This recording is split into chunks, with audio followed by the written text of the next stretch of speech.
Vladimir Putin, shortly after speaking to you on July 4th, struck Kyiv and killed innocent civilians. Why isn't he feeling any pressure after speaking with you? Well, I think he does feel pressure. He wants to end it, and Ukraine wants to end it, and we're in talks, and we'll see if we can get it ended. It's a terrible thing. I ended 8 wars, and this was, in my opinion, going to be an easier one because I know both heads. I didn't know most of the heads. I did India, I did Pakistan, I did others. That could have been a real bad one. Nuclear, that was going to be nuclear. It could have been, as the Prime Minister of Pakistan, could have been 40 million people would have been killed, maybe 50 million. They had shot down 11 planes. It was raging for 4 days, and I got it stopped. And I did that, but this is one that I think we're getting much closer than people realize. And President Putin wants it to end. I will tell you that very strongly. A good call. And President Zelensky actually wants it to end now. And we're going to be going to NATO, and we're going to be talking about it. And I think we're going to get it. I think we're going to get it ended. It's been a terrible situation. Think of this: 25,000 people 2 months ago. 25,000 people were killed. 1 month, soldiers. Last month set the record. 36,000 people were killed in 1 month. Young soldiers, they go off to war and they're dead before the first weekends. It's drone technology. Michael, who would have thought that drones would have become such a factor? And they're killing machines. It's amazing. It's amazing. You hide behind a tree and it goes and gets you. And I've seen scenes that I don't want to see. I don't want you to see on that battlefield.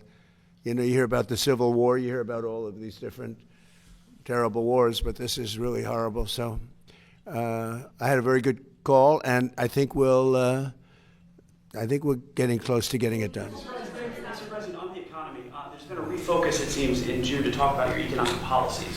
When do you think that message will change the perception of Americans related to the economy? Well, I think people know. Look, oil is now at a level that it was, I think it's even lower on a barrel basis than it was before we started. We've gotten concessions. Now, they have to hold those concessions, but there'll be no nuclear weapon.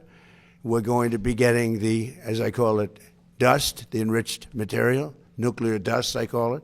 Seems to have taken off, but it's enriched material. We're getting it.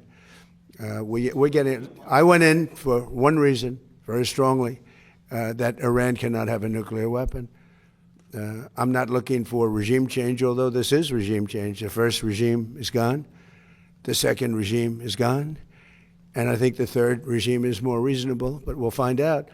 But we've destroyed their, as you know, completely destroyed 150. They had 159 ships. Every single ship is at the bottom of the sea.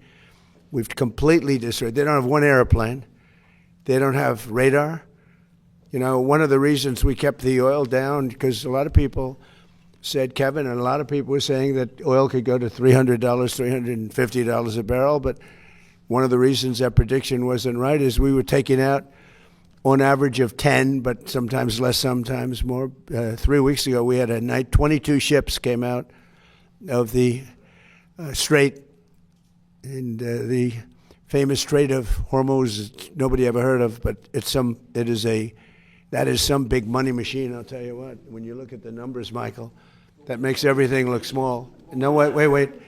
And we took out so much oil that people didn't know, and it took a month and a half. They finally found out. They had no radar because their radar was destroyed. So we took them out late at night with no lights, with no nothing. And our great Navy, which did the greatest blockade anyone's ever seen, not one ship got through in 2 months. And we then freed up the blockade because we're close to maybe making a deal. I don't know. We'll make either. Look, we're going to win one way or the other. We're either going to make a deal or we're going to finish the job.